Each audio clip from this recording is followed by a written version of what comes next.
আসসালামু আলাইকুম। তোমরা সবাই কেমন আছো? আশা করি সবাই অনেক ভালো আছো। আজকে আমরা একাদশ দ্বাদশ শ্রেণীর প্রাণীবিজ্ঞানের অষ্টম অধ্যায় অর্থাৎ সমন্বয় ও নিয়ন্ত্রণ চ্যাপ্টারের প্রথম পাঠ নিয়ে আলোচনা করব। আজকের ক্লাসে তোমরা সমন্বয় এবং নিয়ন্ত্রণের প্রথম কিছু ইন্ট্রোডাক্টরি জিনিস জানতে পারবে। চলো তাহলে শুরু করি। প্রথমে দেখো, আমাদের চ্যাপ্টারের নাম হচ্ছে সমন্বয় ও নিয়ন্ত্রণ। তাহলে প্রথমে আমাদের জানতে হবে যে সমন্বয় ও নিয়ন্ত্রণ কি। প্রথমে আসো সমন্বয়। মনে করো তুমি রাস্তা দিয়ে হাঁটতেছো, তোমার ফোনে কথা বলতেছো, তুমি চিন্তা করতেছো বিভিন্ন জিনিস, তোমার ভিতরে হৃদস্পন্দন হচ্ছে, রেসপিরেশন চলতেছে, তোমার কিডনি ফাংশন কন্টিনিউ চলতেছে। তাহলে এই সবগুলো কাজ একসাথে যে করা হচ্ছে, তাহলে এটাই হচ্ছে তোমার সমন্বয় অথবা কোঅর্ডিনেশন। এখন আমরা জানি যে এই কাজগুলা একা একা চলতে পারে না, এগুলোকে অন্য কেউ মেনটেন করে রাখে। যেমন আমাদের ব্রেন হইতে পারে, আমাদের কিছু হরমোন হইতে পারে, এগুলোকে নিয়ন্ত্রণ করবে। তাহলে সেটাই হচ্ছে তোমার নিয়ন্ত্রণ। এখন যদি এই নিয়ন্ত্রণটা আমাদের নষ্ট হয়ে যায়, তখনই আমরা বলি কি অ্যাবনর্মালিটি। মেডিকেলের ভাষায় যেটাকে বলা হয় প্যাথোলজি। মেডিকেলের দুইটা জিনিস আছে, একটা হচ্ছে নর্মাল ফিজিওলজি, মানে হচ্ছে তোমার ভালো কাজ, আর একটা হচ্ছে প্যাথোলজি। যদি নর্মাল ফিজিওলজিটা নষ্ট হয়ে যায় তখন সেটা হবে প্যাথোলজি। যেমন তুমি হাঁটতে পারো, সেটা একটা তোমার নর্মাল ফিজিওলজি। যদি তুমি হাঁটতে না পারো, মানে প্যারালাইসিস হয় কারো, তাহলে সেটা হচ্ছে একটা প্যাথোলজি। এখন এখানে কিছু শব্দ লেখা আছে, দেখো এইগুলোর মিনিং আমাদের একটু বুঝতে হবে। প্রথমেই এখানে আছে উদ্দীপনা বা স্টিমুলাস। উদ্দীপনা বা স্টিমুলাস হচ্ছে এরকম একটা জিনিস, যেমন মনে করো তোমার চোখে কেউ আলো ফেললো, সেই আলোটা তুমি দেখতে পেলা, তাহলে সেই আলোটা তারপর তোমার মস্তিষ্কে চলে গেল, মানে মস্তিষ্কে যাওয়ার পরেই তুমি দেখতে পাবা। তাহলে এইখানে এই আলোটা একটা হচ্ছে স্টিমুলাস বা হচ্ছে তোমার উদ্দীপনা। কেউ তোমাকে টাচ করছে, তাহলে তোমার স্কিনে যে টাচ করছে সেই টাচটা একটা হচ্ছে উদ্দীপনা বা স্টিমুলাস। তাহলে আমরা উদ্দীপনা বা স্টিমুলাস শব্দটা কি বুঝতে পারছি। এখন আসো এটার পরে আছে রিসেপ্টর। রিসেপ্টর মিন্স গ্রহিতা। রিসিপ্ট মিন্স গ্রহণ করা, আমরা জানি। তাহলে রিসেপ্টর মানে হচ্ছে গ্রহিতা। তাহলে এই যে উদ্দীপনা বা স্টিমুলাসটা যে গ্রহণ করবে সেটাকেই আমরা বলি হচ্ছে রিসেপ্টর। এইগুলা মেইনলি কিছু হচ্ছে স্নায়ুর শেষ প্রান্ত, যেগুলো আমাদের বিভিন্ন অঙ্গে থাকতে পারে, যেমন আমাদের স্কিনে থাকতে পারে, চোখে থাকতে পারে, নাকে থাকতে পারে, কানে থাকতে পারে, জিহ্বায় থাকতে পারে। তাহলে সেগুলোকে আমরা বলবো রিসেপ্টর। তার মানে রিসেপ্টর জিনিসটা কি, যে কোনো একটা উদ্দীপনা গ্রহণ করবে সেটাকে আমরা বলবো রিসেপ্টর। ইফেক্টর। ইফেক্টর মানে কি, রিসেপ্টর ওই সংকেতটা আমার গ্রহণ করলো, গ্রহণ করে আমার মস্তিষ্ক অথবা স্পাইনাল কর্ডে নিয়ে গেল, তারপর আবার ওই জায়গায় নিয়ে আসলো। নিয়ে আসার পরে যে জায়গাটা দিয়া ওই উদ্দীপনার বিরুদ্ধে কাজ করা হবে সেটাকেই আমরা বলবো ইফেক্টর। দেন সমন্বয়। সমন্বয়টা আমরা আগেই বলে ফেলছি যে সমন্বয় কি। তাহলে সমন্বয়টা আমরা আগেই বলছি যে আমাদের শরীরের ভিতরে বা বাহিরে যত ধরনের কাজকর্মগুলা হয়, তাহলে সেইগুলাকে হচ্ছে মেনটেন করা বা একসাথে করাটাই হচ্ছে সমন্বয় অথবা কোঅর্ডিনেশন। তাহলে এই সমন্বয়টা করার জন্য আমাদের কিছু তন্ত্রর দরকার হয়, সেগুলাকে আমরা বলি সমন্বয় তন্ত্র। তাহলে তন্ত্র জিনিসটা কি, যখন অনেকগুলা পার্টস বা অংশ একসাথে কাজ করবে তখন সেটাকে আমরা বলবো তন্ত্র। যদি অনেকগুলো আছে স্নায়ু একসাথে যুক্ত থাকে সেটাকে আমরা বলবো স্নায়ুতন্ত্র। যদি আমাদের হচ্ছে শ্বাস নেওয়ার জন্য আমাদের ফুসফুস আছে, আমাদের হচ্ছে ট্রাকিয়া আছে, তাহলে এগুলোকে আমরা একসাথে বলি শ্বসনতন্ত্র। আবার আমাদের খাওয়া দাওয়ার জন্য মুখ আছে, অন্ননালী আছে, পাকস্থলী আছে, ক্ষুদ্রান্ত, বৃহদন্ত। তাহলে এইগুলাকে একসাথে আমরা বলি পরিপাক তন্ত্র। সেই রকম এখানে যেহেতু সমন্বয় করতেছে, তাহলে সমন্বয়ের সাথে জড়িত সবগুলা অঙ্গ প্রত্যঙ্গ বা রাসায়নিক পদার্থ যা আছে না কেন, সবগুলাকে আমরা একসাথে বলবো সমন্বয় তন্ত্র। এই সমন্বয় তন্ত্রটাকে আমরা দুইটা ভাগে ভাগ করতে পারি। একটা হচ্ছে ভৌত সমন্বয় তন্ত্র, আর একটা হচ্ছে তোমার রাসায়নিক সমন্বয় তন্ত্র। ভৌত তোমরা জানো যেটার কোনো পরিবর্তন হয় না। রাসায়নিক মিন্স তোমরা জানো যেটার পরিবর্তন হয়। যেমন তোমরা কেমিস্ট্রিতে একটা কোশ্চেন পড়ো যে মোম গললে দুইটা পরিবর্তন হয়, একটা হচ্ছে ভৌত আর একটা হচ্ছে রাসায়নিক। তাহলে ভৌত মানে যেখানে কোনো চেঞ্জ হবে না, ওই পদার্থটা আমরা ফিরে পাবো। তাহলে এখানে স্নায়ুতন্ত্রটা একটা হচ্ছে ভৌত সমন্বয়কারী তন্ত্র। ভৌত কেন? কারণ এই নার্ভগুলা বা স্নায়ুগুলা তোমার স্কিন থেকে মস্তিষ্ক পর্যন্ত আছে। এটা একটা উদ্দীপনা নিয়ে গেল, কিন্তু ওর নিজের কোনো চেঞ্জ হইল না। তাহলে এই জন্য এটাকে আমরা বলি ভৌত সমন্বয়কারী তন্ত্র। আর রাসায়নিক সমন্বয় তন্ত্র কি? অন্তঃক্ষরা গ্রন্থি। অন্তঃক্ষরা কি? যেখান থেকে তোমার হরমোন নিঃসৃত হয়, সেটাকে আমরা বলি অন্তঃক্ষরা গ্রন্থি। তাহলে সেই অন্তঃক্ষরার ভিতরে যেগুলো আছে সেগুলো হচ্ছে রাসায়নিক সমন্বয় তন্ত্র। আরও একটা জিনিস মনে রাখবা যে আমাদের কোনো গ্রন্থি থেকে, অন্তঃক্ষরা গ্রন্থি থেকে যদি কোনো হরমোন নিঃসৃত হয়, সেটা রক্তের মাধ্যমে বাহিত হইয়া তার ইফেক্টর জায়গায় কাজ করে, কিন্তু সেটা আর কখনো ওই গ্রন্থির ভিতরে ফিরে আসে না। সেটা আমাদের হচ্ছে ইউরিনের মাধ্যমে হচ্ছে দেহ থেকে বের হয়ে যায়। ওকে, তাহলে আমরা স্নায়ুতন্ত্রের দুইটা জিনিস পড়লাম। একটা হচ্ছে ভৌত সমন্বয়তন্ত্রের দুইটা জিনিস পড়লাম, একটা ভৌত সমন্বয়কারী তন্ত্র আর একটা হচ্ছে রাসায়নিক সমন্বয়কারী তন্ত্র। এখন আসো স্নায়বিক সমন্বয়। ভৌত সমন্বয়কারী তন্ত্র বা স্নায়ুতন্ত্র, এটা কি আমরা বলি স্নায়বিক সমন্বয় বা নার্ভাস কোঅর্ডিনেশন।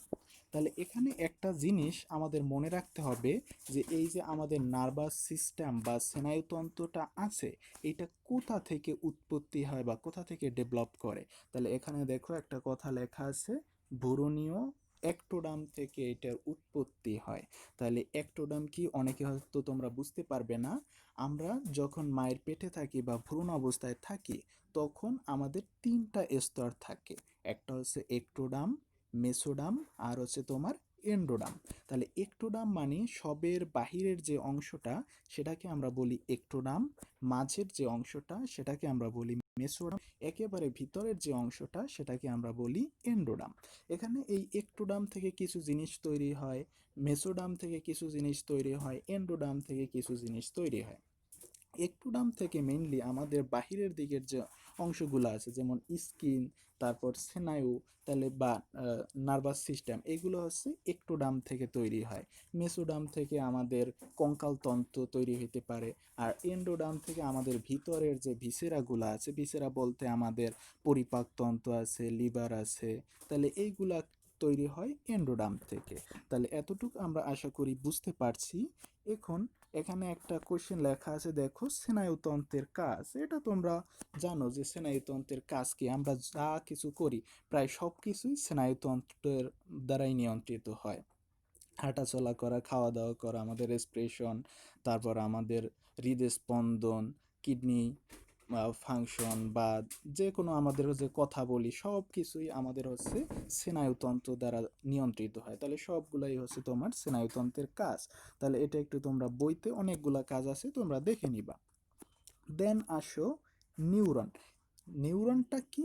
এই যে স্নায়ুতন্ত্র, স্নায়ুতন্ত্রের গঠন এবং কাজের একককে আমরা বলবো হচ্ছে নিউরন। তাহলে নিউরন কি? স্নায়ুতন্ত্রের গঠন এবং হচ্ছে কাজের একক, সেটা কি আমরা বলবো নিউরন। দেখো পাশে আরেকটা নাম দেয়া আছে নেফ্রন। তোমরা অনেক সময় দুইটা কনফিউশন করে ফেলো যে নিউরন কি আর নেফ্রন কি, দুইটা নাম পাশাপাশি। তার মানে নেফ্রন হচ্ছে আমাদের কিডনির একটা অংশ, কিডনির গঠন এবং কার্যকর অংশ, কিন্তু নিউরন হচ্ছে আমাদের স্নায়ুতন্ত্রের গঠন এবং হচ্ছে কাজের অংশ।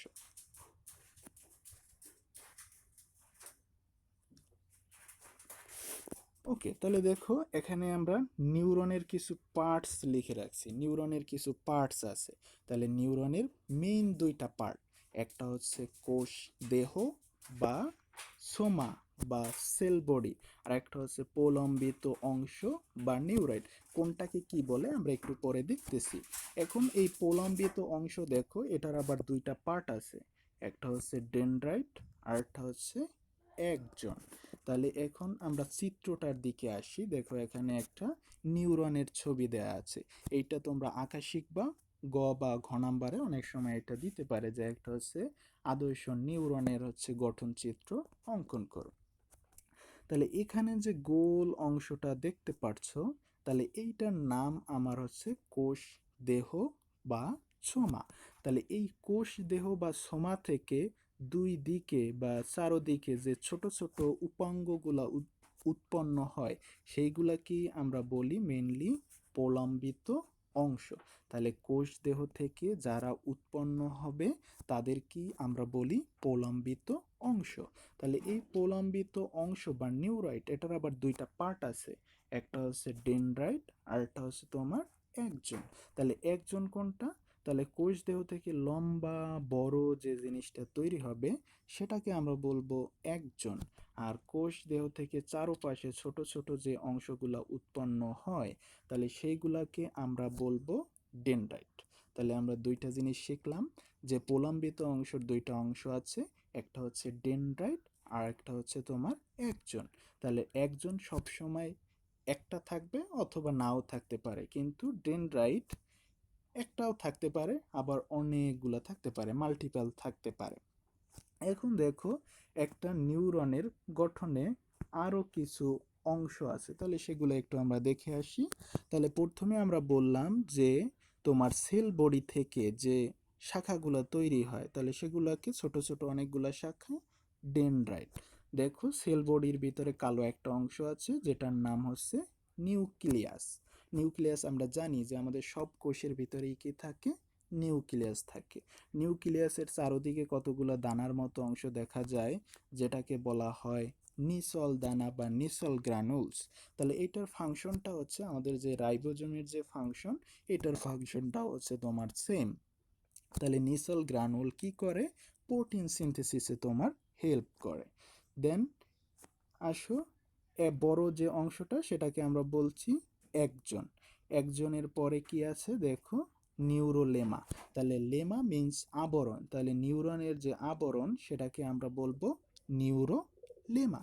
দেখো এই যে ফুলা ফুলা অংশগুলা, তাহলে এই প্রতিটা ফুলা অংশকে আমরা বলি মায়োলিন শীথ বা কভারিং। তাহলে এই কভারিং এর মাঝে দেখো দুইটার মাঝে একটু ফাঁকা জায়গা আছে, তাহলে এই ফাঁকা জায়গাটার নাম রেনভিয়ারের পর্ব বা নোড অফ রেনভিয়ার। তাহলে মায়োলিন শীতের যে গ্যাপটা, যে ফাঁকা জায়গাটা, সেই ফাঁকা জায়গাটাকে আমরা বলি রেনভিয়ারের পর্ব।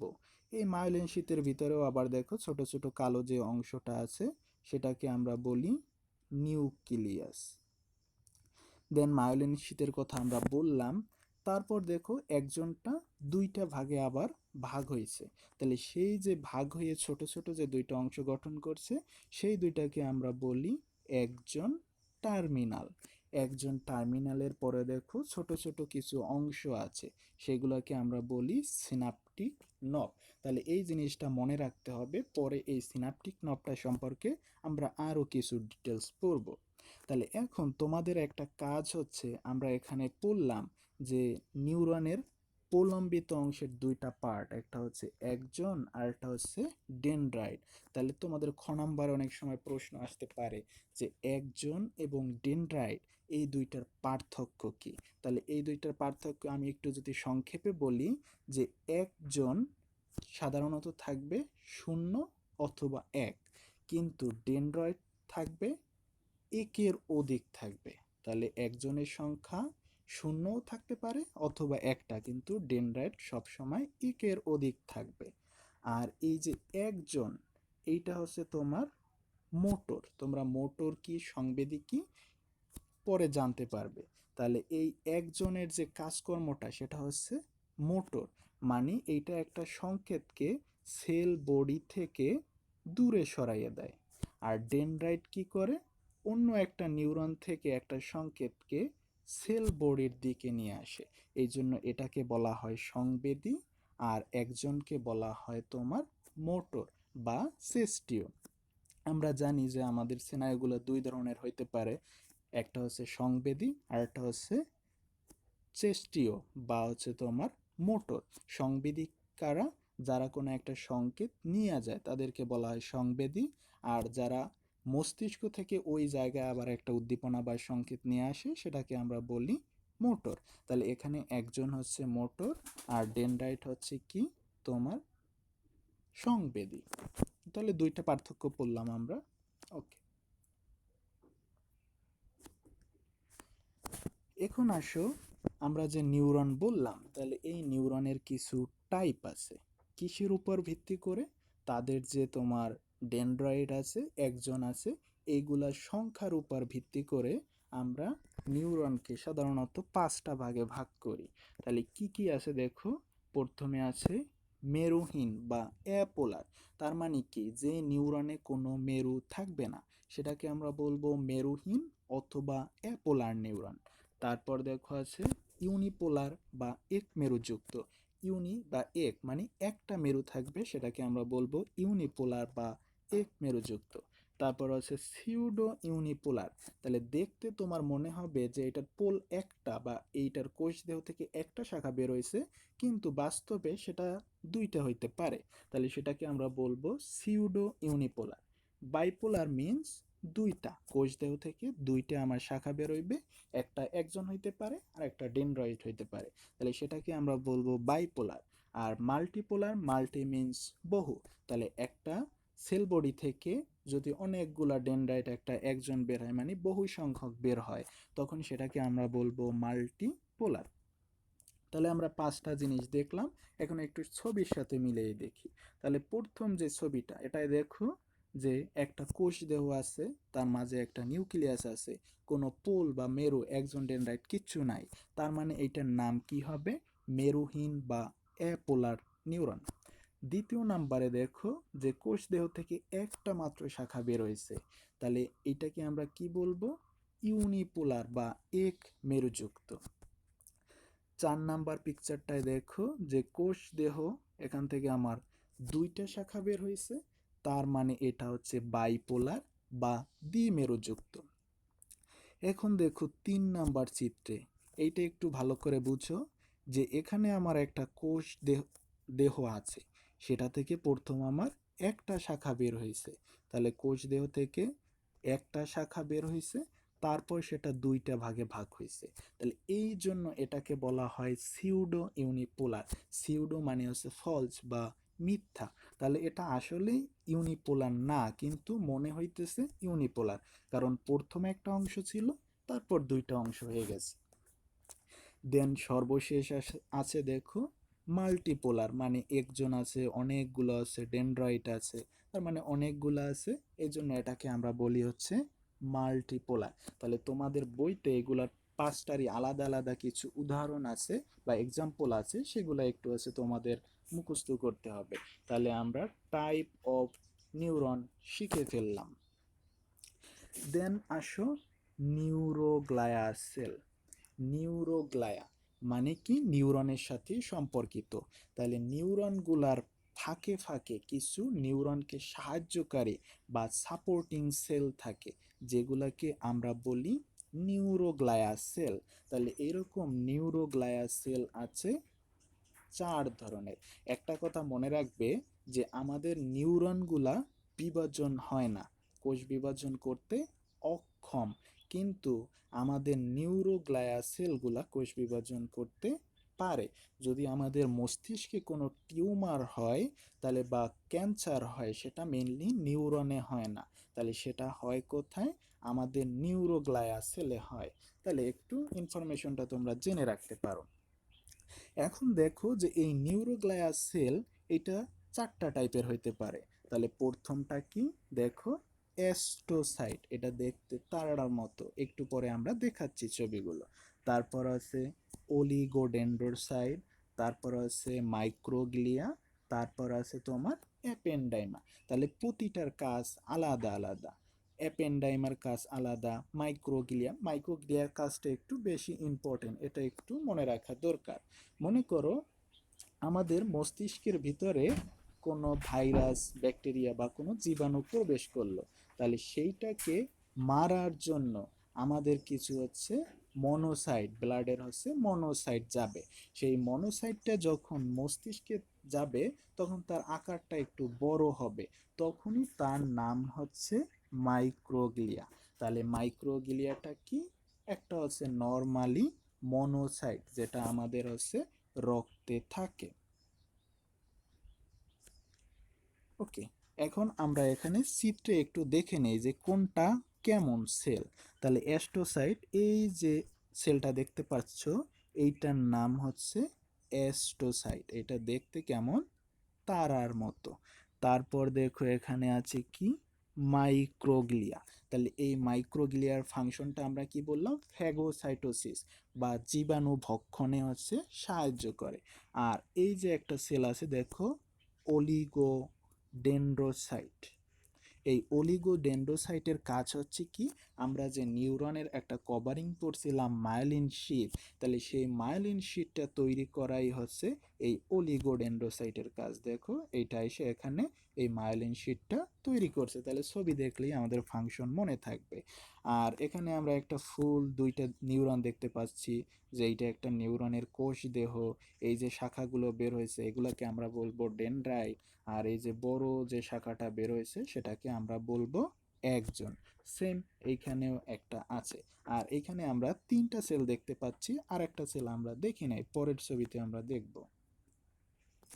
এই ছবিতে দেখো এপেন্ডাইমাল সেলটা এতক্ষণ আমরা দেখি নাই, সেটাও এখানে দেখা যাচ্ছে।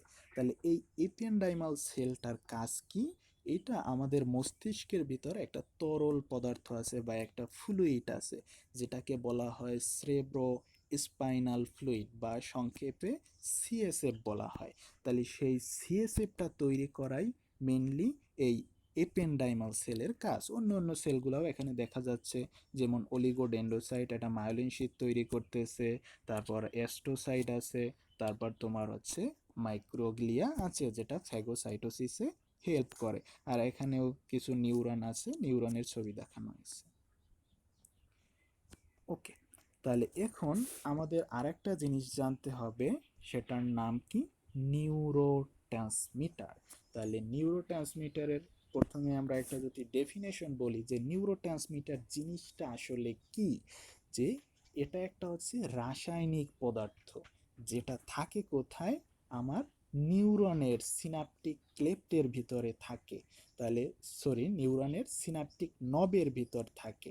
সেই নিউরোট্রান্সমিটারটা, এই রাসায়নিক পদার্থটা কি করে?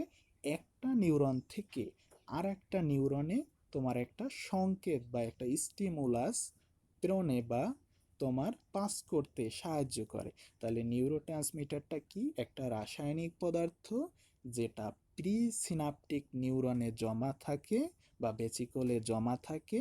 সেটা কি করে?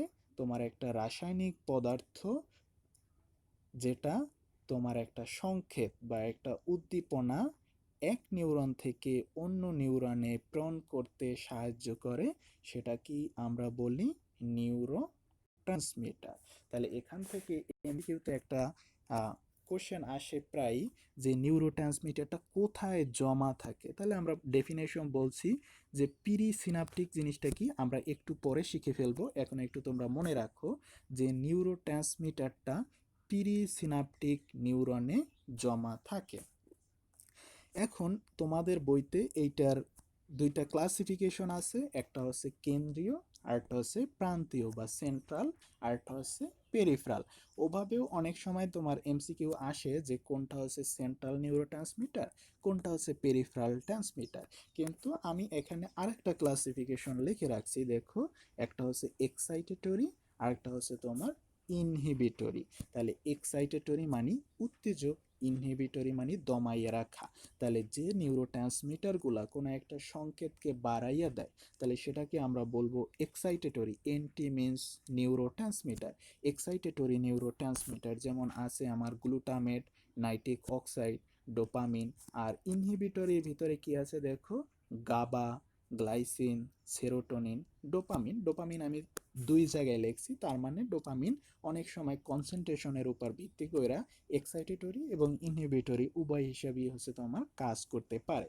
তাহলে আমরা কি পড়লাম, নিউরো ট্রান্সমিটার। তাহলে নিউরো ট্রান্সমিটার জিনিসটা কি, একটা হচ্ছে রাসায়নিক পদার্থ যেটা প্রিসিনাপটিক নিউরনের ভেসিকলে জমা থাকে, সেখান থেকে একটা সংকেত প্রিসিনাপটিক নিউরন থেকে পোস্ট সিনাপটিক নিউরনে প্রেরণে সাহায্য করে, সেটাকে আমরা বলি নিউরো ট্রান্সমিটার।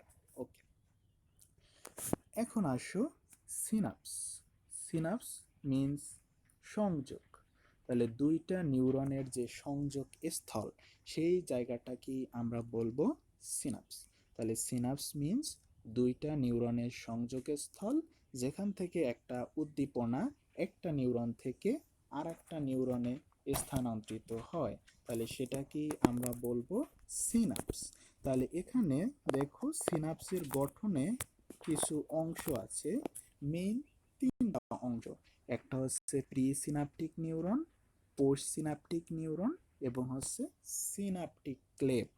তাহলে এখন প্রি সিনাপটিক নিউরন মানে যে নিউরন থেকে সংকেতটা অন্য নিউরনে যাবে, সেটাকে আমরা বলি প্রি সিনাপটিক। প্রি মানে হচ্ছে পূর্ব, আর পোস্ট মিন্স পরে।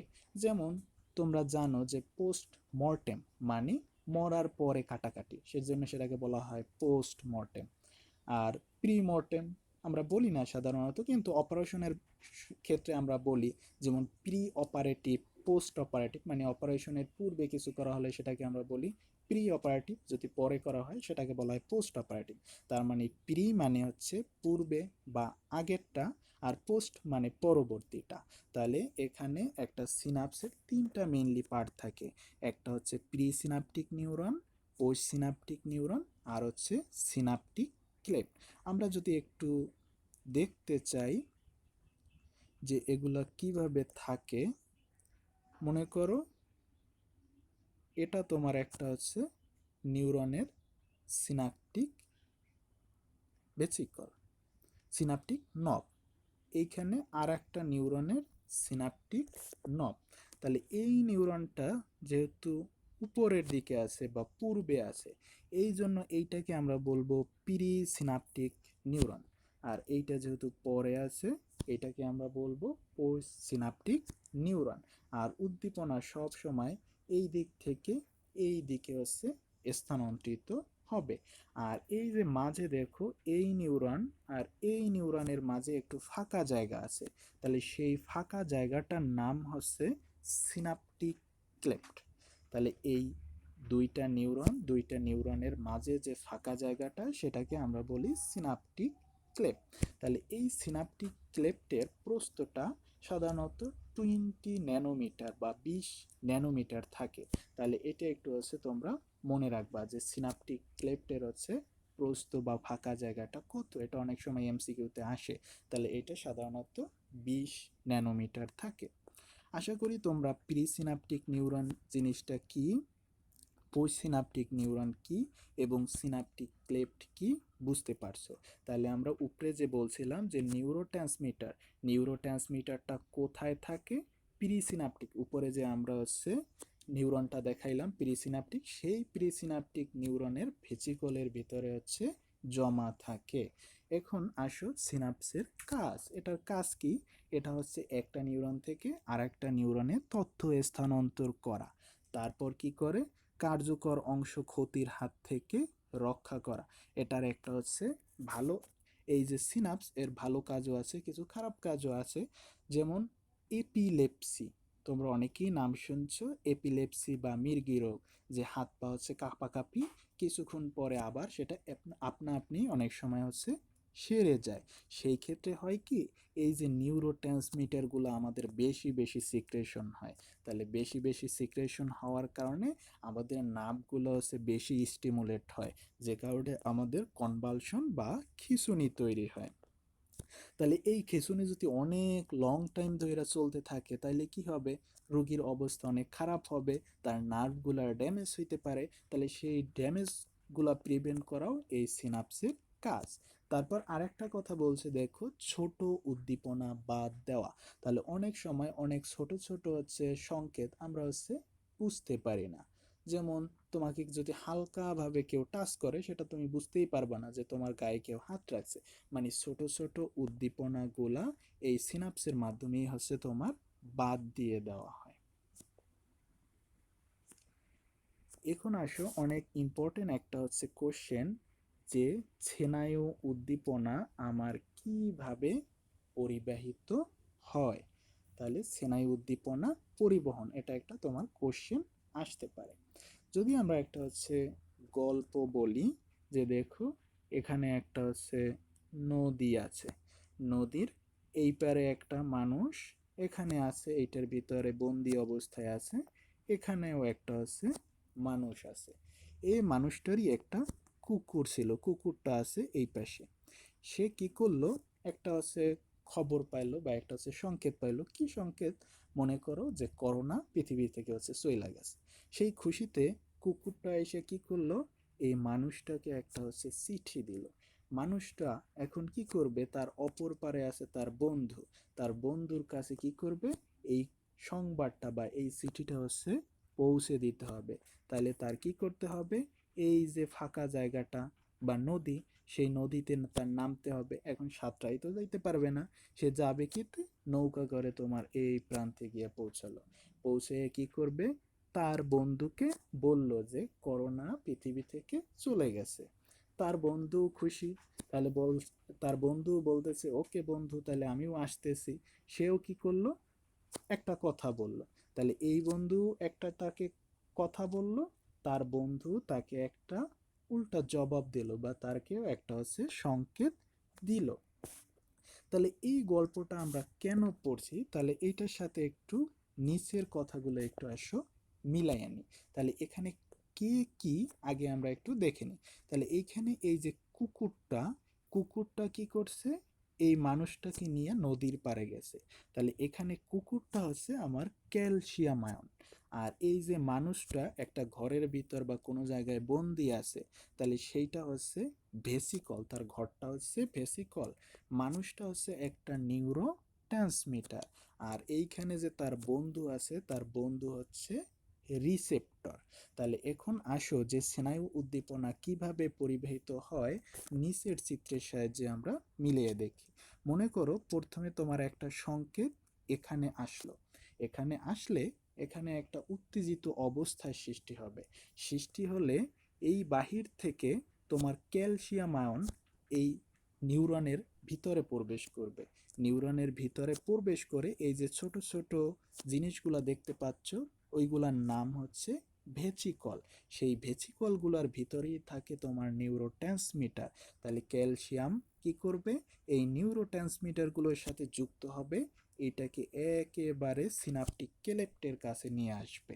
নিয়ে আসা কি করবে, এই সিনাপটিক ক্লেপ্টে নিউরো ট্রান্সমিটারটা রিলিজ করবে। যেমন মানুষটাকে কুকুরটা নিয়ে নদীর ভিতরে নামাই দিছে, তার মানে ক্যালসিয়ামকে সিনাপটিক ভেসেলের সাথে যুক্ত হইয়া নদীর মাঝে মানে সিনাপটিক ক্লেপ্টে নামাই দিবে।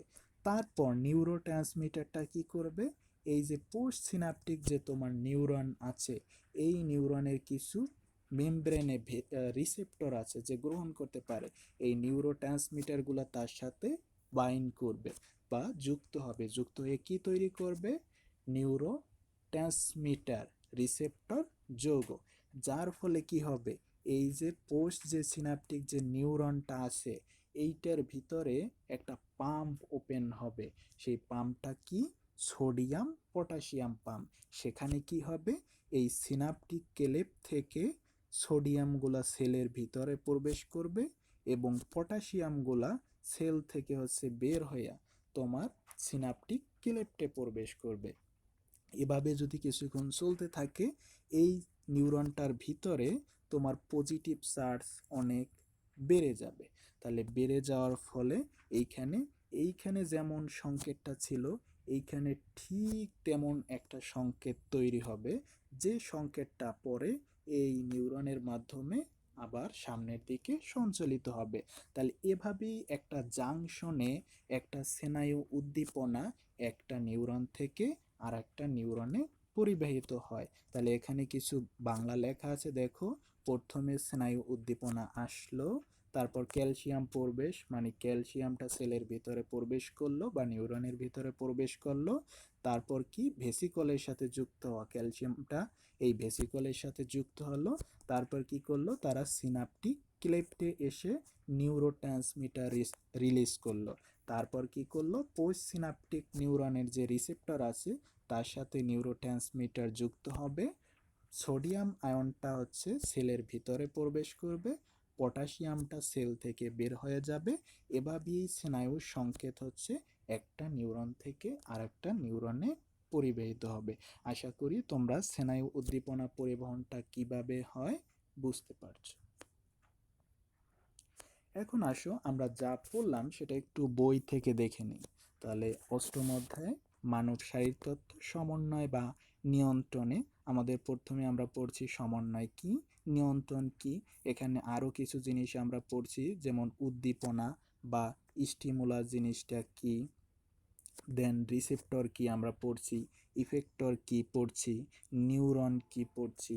তারপর এখানে সমন্বয় তন্ত্র দুই রকম, সেটাও আমরা পড়ছি, ভৌত সমন্বয় তন্ত্র, রাসায়নিক সমন্বয় তন্ত্র। তাহলে এতটুকু তোমরা একটু রিডিং পড়ে নিবা। এখানে মেইনলি হচ্ছে কিছু এমসিকিউর জন্য বা ক নাম্বারের জন্য আসতে পারে সাধারণত, যে উদ্দীপনা কি, নিউরন কি, রিসেপ্টর কি, ইফেক্টর কি, সমন্বয় কি, রাসায়নিক সমন্বয় তন্ত্র কি, ভৌত সমন্বয়কারী তন্ত্র কি। তার বেশি এখানে পড়ার কিছুই নেই। দেন আমরা দ্বিতীয় পেজে চলে আসছি। তাহলে এখানে দেখো স্নায়বিক সমন্বয়।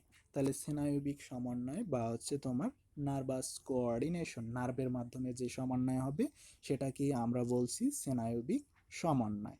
তাহলে এখানে তোমরা একটু স্নায়ুতন্ত্র কি, স্নায়ুতন্ত্র সব স্নায়ুগুলাকে একসাথে বলা হয় তোমার স্নায়ুতন্ত্র। তারপর স্নায়ুতন্ত্র কি, এখানে একটা ডেফিনেশন আছে, তোমরা দেখে নিবা। আর এই কথাটাও আমরা বলে ফেলছি যে স্নায়ুতন্ত্র কোথা থেকে উৎপন্ন হয়, ভ্রূণীয় একটোডাম থেকে স্নায়ুতন্ত্রের উৎপত্তি হয়।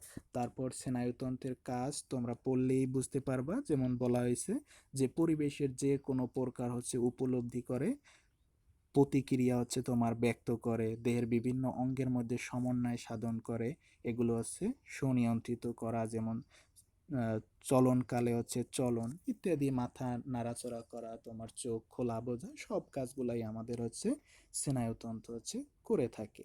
তাহলে এগুলো তোমরা পড়লেই বুঝতে পারবা।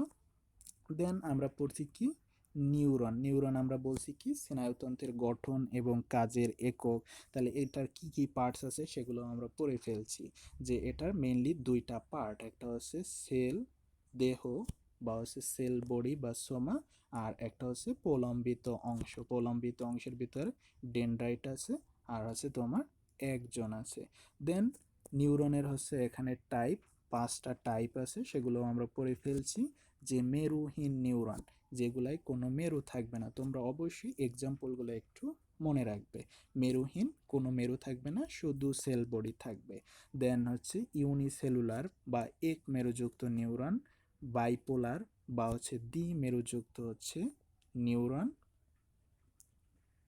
দেন মাল্টিপোলার বা বহু মেরুযুক্ত নিউরন, দেন সিউডো ইউনিপোলার বা হচ্ছে ছদ্ম মেরুযুক্ত নিউরন। তোমরা অবশ্যই এগুলার এক্সাম্পল পড়বে।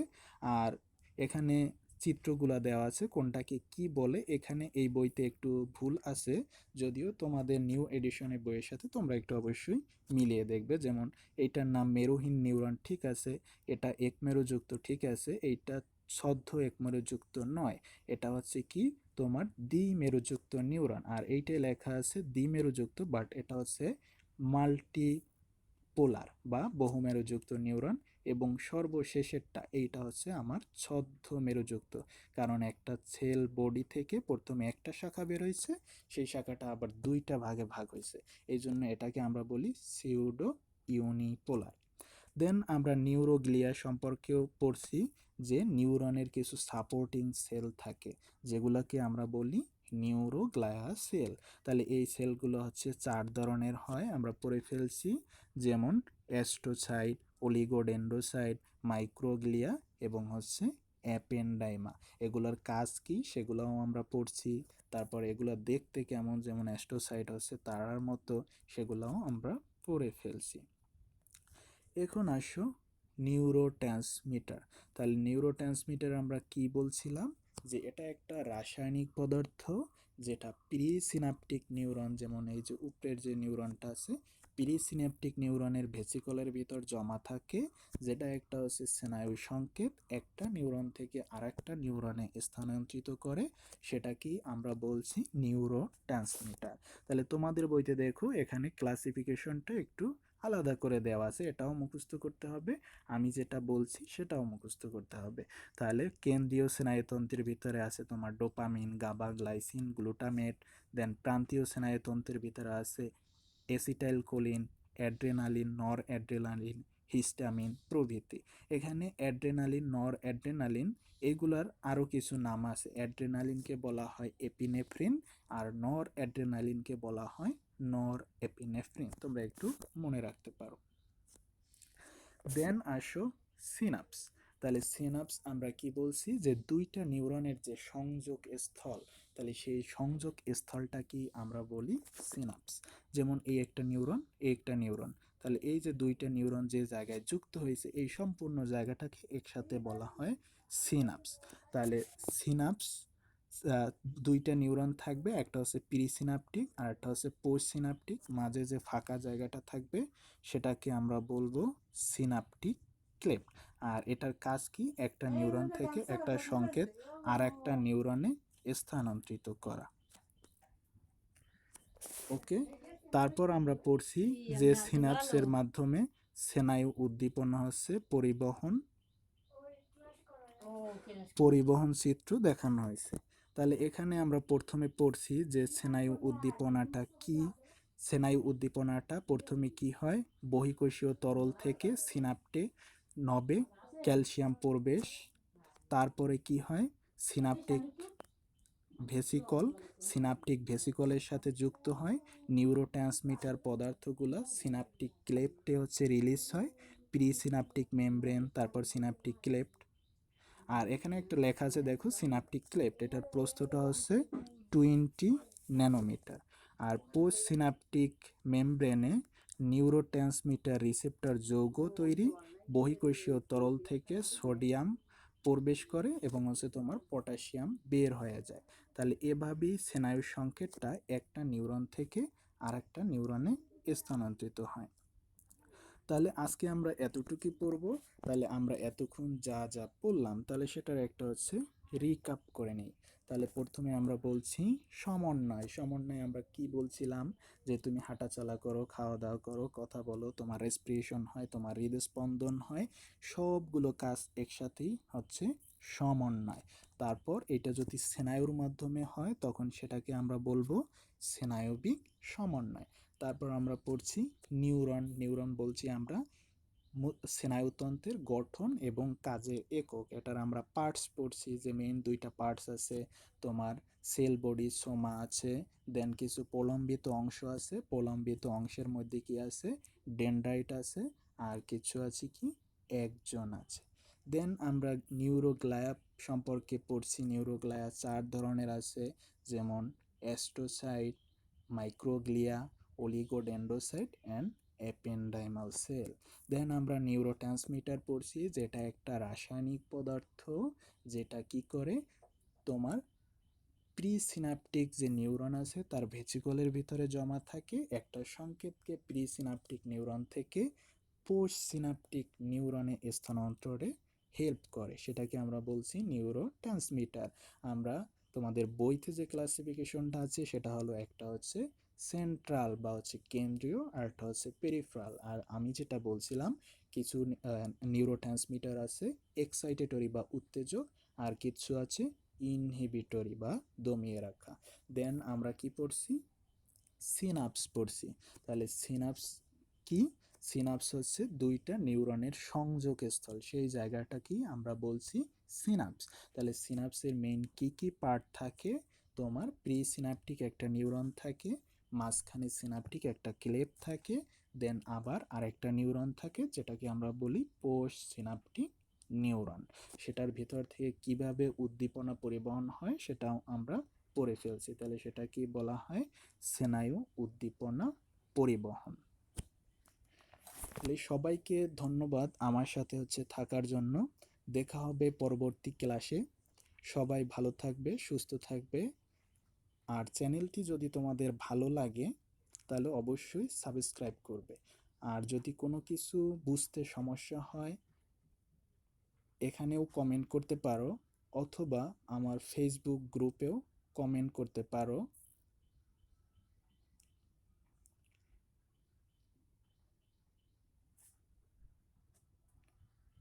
সবাইকে আবারও ধন্যবাদ। আল্লাহ হাফেজ।